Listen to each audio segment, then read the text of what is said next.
The next war in the Persian Gulf might not begin with missiles. It might begin with silence, no warning, no radar lock, no visible threat, just a sudden realization inside a U.S. Navy command center that something is already too close and moving too fast. And by the time they understand what it is, it's already too late. Because what the Islamic Revolutionary Guard Corps, IRGC, has been quietly building isn't just another weapon.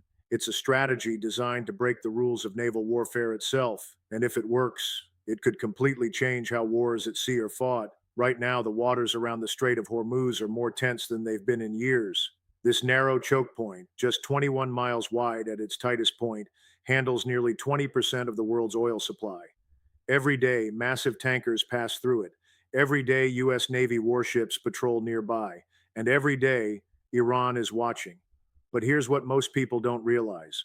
Iran doesn't need to defeat the U.S. Navy in a traditional sense. It just needs to disrupt it, confuse it, overwhelm it long enough to change the balance of power. And that's exactly where these surprise tactics come in, because over the past few years, something strange has been happening. U.S. naval commanders have reported unusual patterns in Iranian behavior, not direct confrontations, not large scale exercises, but small, unpredictable, almost chaotic movements. Fast boats appearing and disappearing, unmanned vessels drifting in unusual patterns, signals that don't quite make sense. At first, they seemed random, uncoordinated, but then analysts started connecting the dots. This wasn't chaos, it was testing. Testing how quickly U.S. systems respond, testing blind spots in radar coverage, testing communication delays between ships, and most importantly, testing how the U.S. reacts when it doesn't fully understand what it's seeing.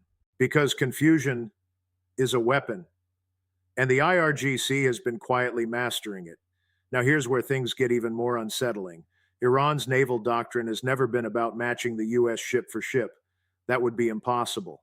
Instead, it's based on something called asymmetric warfare, which means using smaller, cheaper, harder to detect tools to target larger, more advanced systems. Think swarm attacks, think unpredictability, think speed over size, and suddenly those small, strange movements in the Gulf start to look very different. Imagine this. A U.S. destroyer is operating in the region. Everything looks normal. Routine patrol, clear skies, calm water. Then suddenly, multiple contacts appear on radar, small ones, fast ones, too many to track individually. At first, they look like civilian boats, fishing vessels, nothing unusual, but then they start moving differently, coordinated, closing distance, and before the crew can fully assess the situation, some of them disappear from radar, not because they left, but because they went low, too low to detect. Now the ship is facing a dilemma. Do you engage or do you wait? Because if you fire on what turns out to be civilian vessels, that's a political disaster. But if you wait too long, you might not get a second chance. This is the trap, not a direct attack, but a psychological one, a decision making nightmare. And that's exactly what these surprise tactics are designed to create. But here's the part that's keeping US analysts up at night. What if those boats aren't the real threat? What if they're just a distraction? Because while attention is focused on the surface, something else could already be in position, something quieter, something harder to detect, something waiting for the exact moment when confusion peaks. And this is where things take a serious turn, because Iran hasn't just been experimenting with surface tactics. It's been investing heavily in unmanned systems, drones, underwater vehicles, remote controlled explosive boats, and even hybrid platforms that blur the line between all three. Individually, they're not game changing, but together, they create something far more dangerous, a layered threat environment where attacks don't come from one direction, but from everywhere at once. Now imagine that same US destroyer again, still dealing with those fast moving surface contacts, still trying to identify friend from foe, still hesitating, just for a moment. And then a drone appears overhead, not armed, just watching, feeding data, tracking movements. And suddenly the situation isn't just chaotic, it's being observed, studied, controlled, because this isn't random anymore. This is coordinated. And coordination means planning. Planning means intent, and intent means something bigger is coming. But the most dangerous part? The US might not even realize when the real attack begins, because in this kind of warfare, the first move doesn't look like an attack at all. It looks like noise, confusion, a series of small, meaningless events until suddenly they're not meaningless anymore. So the question isn't just what the IRGC is building. The real question is, when will they decide to use it? And more importantly, will anyone recognize it in time? Because what happens next doesn't start with a missile launch. It starts with a mistake, a hesitation, a moment where the wrong decision is made, under pressure, under uncertainty, under conditions that were carefully designed by someone else. And in part two, we're going to break down the hidden signals already emerging from the region, the patterns most people are missing, and the one development that suggests this strategy might already be entering its final phase. Because once you see it, you can't unsee it. And by then, it might already be too late. But here's the thing, the IRGC isn't just experimenting anymore. There are signs, subtle, scattered, easy to miss, that something has already changed. And if you connect them carefully, a pattern begins to emerge. It started with what looked like routine encounters. U.S. Navy ships reporting close approaches by Iranian fast attack craft. Nothing new, right? This has been happening for years. But this time, something was different. The boats weren't just getting close, they were probing, moving in calculated arcs, testing angles, almost like they were mapping the ship's response zones in real time. At the same time, U.S. surveillance began picking up an increase in drone activity. Not aggressive, not armed, just present, hovering longer than usual, tracking movements, sometimes appearing in pairs or small clusters, and then disappearing without explanation. Now, on their own, these incidents don't seem alarming. But here's where it gets interesting. They weren't happening randomly, they were happening in sequence: surface contact, followed by aerial observation, followed by sudden withdrawal, over and over again, like a rehearsal. And then came the third layer: signals, electronic noise, unusual communication patterns detected in the region, short bursts, encrypted, difficult to trace, almost like someone was testing how much interference they could create without triggering a full response.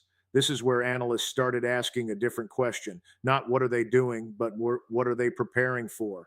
Because when you combine all three elements, surface movement, drone surveillance, and electronic disruption, you don't just get activity, you get a system, a coordinated approach designed to overwhelm perception itself. Let's break that down. Modern naval warfare depends on clarity, clear identification of threats, clear communication between units, clear rules of engagement. But what happens when clarity disappears, when everything becomes uncertain, when every signal could be real or a decoy? That's the environment the IRGC seems to be building. And here's why that matters. Because the US Navy, despite its overwhelming power, is built around precision. It relies on accurate targeting, accurate intelligence, accurate timing. But if you distort those inputs, even the most advanced system can hesitate, and hesitation is vulnerability. Now, let's zoom in on one specific development that hasn't gotten much attention, but probably should. Over the past year, Iran has significantly expanded its fleet of unmanned surface vessels. Not large ships, not heavily armed platforms, but small, fast, remotely operated boats. Some equipped with cameras, some with jamming equipment, and some reportedly capable of carrying explosives. Individually, they're not a major threat, but that's not the point. Because these vessels aren't designed to operate alone, they're designed to operate in swarms, and swarms change everything. Because when dozens or even hundreds of small units move together, they don't just create physical pressure, they create cognitive overload. Imagine trying to track one target, easy. Now imagine tracking 10, still manageable. Now imagine 50, all moving differently, all changing speed, all appearing and disappearing on radar. At some point, it's not about tracking anymore. It's about surviving the chaos. And this is exactly where the IRGC seems to be focusing its efforts, not on firepower, but on saturation. But here's where things take a more serious turn, because recent intelligence reports suggest that these unmanned systems aren't just being tested individually, they're being integrated. Surface drones coordinating with aerial drones feeding data to coastal missile systems adjusting targeting in real time based on live input. This isn't just swarm tactics anymore. This is networked warfare. And networked warfare means one thing: speed. Decisions happening faster than humans can process. Reactions happening before commanders can even give orders.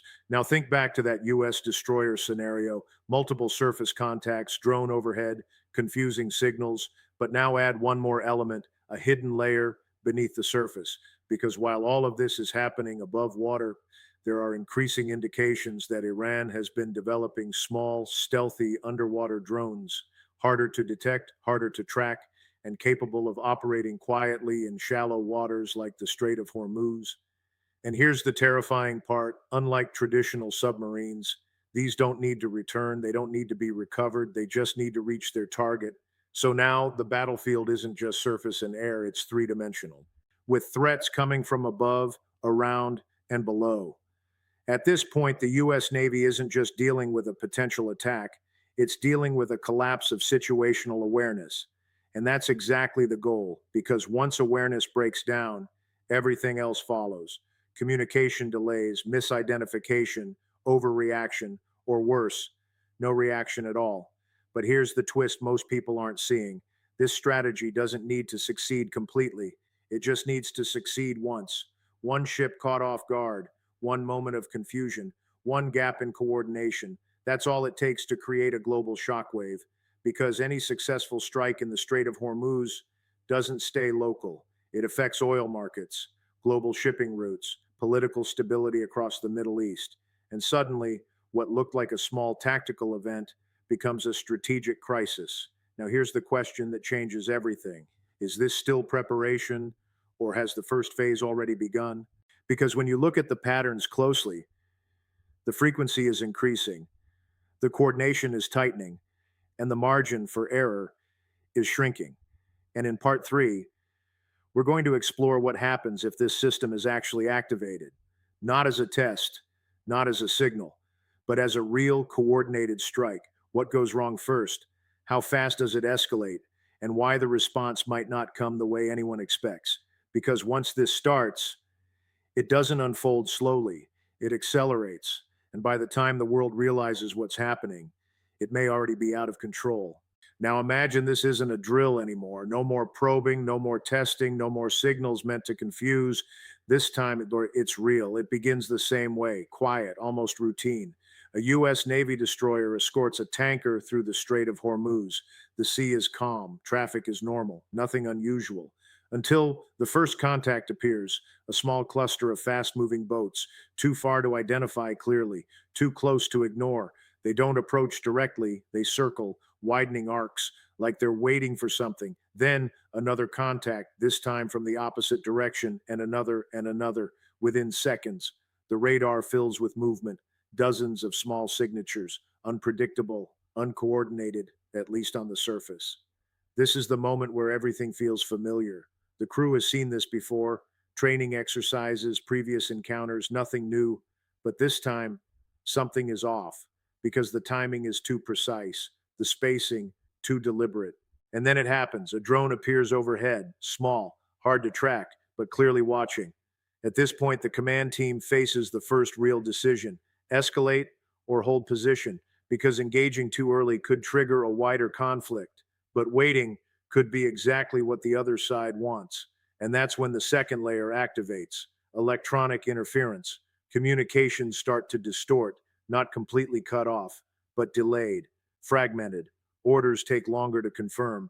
Data feeds start lagging by seconds, then longer. And suddenly, time itself feels unstable. Now the crew is no longer operating in real time. They're reacting to what already happened, not what's happening now. This is where confusion turns into danger, because in modern warfare, even a few seconds of delay can change everything. And then one of the surface contacts disappears, not visually, on radar, gone. Seconds later, another disappears, and another. They didn't leave. They dropped low, reduced signature, blended into the sea. Now the number of visible threats is decreasing, but the actual number of threats still the same, maybe more. This is where things start to spiral, because the system is no longer reliable. Radar is incomplete, communications are delayed, visual confirmation is limited, and that's when the third layer hits: a sudden alert from below. Sonar picks up movement, close, too close. Something is approaching underwater, small, fast, silent. Now the crew is dealing with a completely different type of threat: not surface, not air, but subsurface. And here's the problem: the ship wasn't focused on underwater defense, not in this moment, not in this scenario, because all attention was pulled upward and outward exactly as planned. Now the situation is no longer manageable. It's overwhelming. Multiple domains, multiple threats, multiple uncertainties. And in the middle of all this, a single mistake happens, maybe a misidentified target, maybe a delayed command, maybe a system overload. It doesn't matter because in this kind of environment, one mistake is enough. A defensive system activates, a weapon is fired, but not at the main threat, at a decoy. And that's the opening. Because while attention is focused on the wrong target, the real one closes in. A fast moving unmanned vessel, low profile, minimal signature, carrying just enough payload. It doesn't need to sink the ship, it just needs to hit it. Even a partial strike creates chaos, fire, damage control, emergency protocols, communication breakdown. Now the ship isn't just under threat, it's compromised. And that's when the final layer activates. Coastal missile systems, already tracking, already locked, using data from drones, from surface units, from the chaos itself. And within seconds, a missile is launched. Now step back for a moment. Look at the full picture. This wasn't a single attack, it was a sequence, a chain reaction, each layer designed to trigger the next, each phase creating the conditions for the one after it. Surface confusion, aerial surveillance, electronic disruption, subsurface approach, decoy engagement, primary strike, follow up missile, all happening within minutes, maybe less. This is not traditional warfare, this is engineered chaos. And here's the most dangerous part, it doesn't require perfection. Even if half the elements fail, the remaining half can still create enough disruption to succeed. And now imagine this scenario doesn't involve one ship, but multiple choke points, multiple engagements, multiple moments of confusion happening at the same time. At that point, it's no longer a tactical event. It's a regional crisis. Oil shipments stop. Insurance rates spike overnight. Global markets react instantly. And political pressure builds faster than military response. Now, leaders aren't just dealing with an attack, they're dealing with uncertainty. Who started it? Was it intentional? Is it over? Or is this just the beginning? And that uncertainty, it is exactly what drives escalation. Because when information is incomplete, decisions become more aggressive, more defensive, more reactive. And that's how small incidents turn into large conflicts. But here's the question that matters most: what happens next? Because once a strike like this occurs, there's no reset button. The response comes fast, powerful, and possibly disproportionate.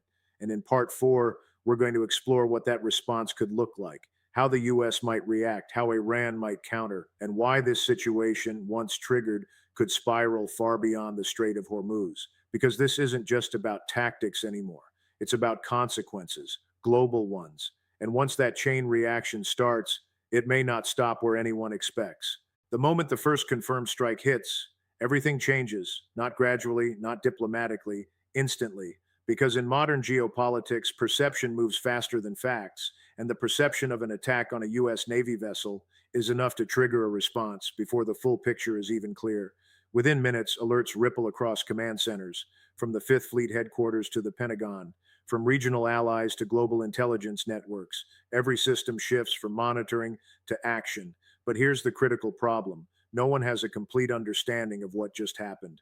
Was it a coordinated IRGC attack, a rogue commander, a miscalculation, or something even more complex, designed to look like all of the above? And in that uncertainty, decisions don't slow down, they accelerate, because hesitation now carries a different risk, not just tactical failure, but strategic weakness. So the first response is almost inevitable: force projection. Additional naval assets move into position, carrier strike groups reposition, air patrols increase, surveillance expands, and somewhere in that chain of command, a decision is made: a limited strike, targeted, precise, designed to send a message without triggering full scale war. But here's where the situation becomes dangerously unpredictable. Because from Iran's perspective, that limited strike may not look limited at all. It may look like escalation. It may look like the beginning of a larger campaign. It may look like confirmation that the confrontation has already begun, and that perception triggers a response of its own, not necessarily direct, not immediately symmetrical, but calculated. Iran doesn't need to match force with force. It just needs to extend the battlefield. Suddenly, the Strait of Hormuz isn't the only concern. Other choke points come into focus: the Red Sea, the Gulf of Oman, even areas far beyond the immediate region. Because the strategy shifts from localized disruption to distributed pressure. And this is where proxy dynamics begin to activate. Groups aligned with Iran across different regions don't need direct orders. They operate on signals, on patterns, on timing. And when those signals align, multiple fronts can ignite almost simultaneously. Shipping lanes face increased threats. Commercial vessels reroute. Insurance costs skyrocket. Global supply chains begin to feel the pressure, not in weeks, in days. Oil markets react instantly, prices surge, volatility spreads, and suddenly what started as a tactical naval encounter is now affecting economies on the other side of the world. But the most dangerous shift isn't economic, it's psychological, because now both sides are operating under a new assumption that the next move could be bigger. And when that assumption takes hold, restraint becomes harder to maintain. Military planners begin preparing for worst case scenarios, not because they expect them, but because they can't afford to ignore them. And worst case scenarios have a way of shaping reality. Now consider this. What if the initial strike wasn't meant to destroy? What if it was meant to provoke, to test response times, to observe escalation patterns, to gather data on how the US reacts under pressure? If that's the case, then the first attack wasn't the end of the operation. It was the beginning, because now both sides are revealing their playbooks in real time, under real conditions, and every move feeds into the next calculation. This is no longer about a single tactic or even a single strategy. It's about a system of interaction, action, reaction, adaptation. And in that system, the small changes can produce massive outcomes. A delayed response here, an overreaction there, a misinterpreted signal somewhere in between. Each one adds pressure. Each one increases the risk until eventually the system reaches a tipping point, and that's the moment no one can fully control. Because beyond that point, events don't follow plans, they follow momentum. Now, here's the part that rarely gets discussed. In a scenario like this, victory isn't always defined by destruction. Sometimes it's defined by disruption. If the IRGC can create enough uncertainty, enough instability, enough hesitation in U.S. operations, then it achieves its objective, not by defeating the Navy, but by changing how and where it can operate. And that shift, even if temporary, has long-term consequences. It alters deterrence. It reshapes regional power dynamics. It sends signals to allies and adversaries alike. And perhaps most importantly, it sets a precedent, a new model of warfare, one where smaller forces, using coordination, speed, and ambiguity, can challenge much larger powers. But here's the final question, the one that defines everything. Can this kind of strategy be stopped once it begins? Because traditional defenses are built for visible threats, missiles, ships, aircraft. But what happens when the threat is confusion itself? When the battlefield isn't just physical, but cognitive? When the goal isn't just to strike, but to disrupt how decisions are made? That's the challenge now, not just for the US Navy, but for every military watching this unfold. Because if these surprise tactics prove effective, they won't remain a secret for long. They'll be studied, copied, adapted, and the next time they might appear somewhere else, under different conditions, with even higher stakes. So as the world watches the waters of the Gulf, the real story may not be what's visible on the surface. It may be what's building underneath, quietly, systematically, waiting for the moment when confusion becomes the weapon. And when that moment comes, the question won't be who fired first. It will be who understood the battlefield before it changed, because in this new kind of conflict, understanding might be the only advantage that matters, and by the time everyone else catches on, that advantage may already be gone.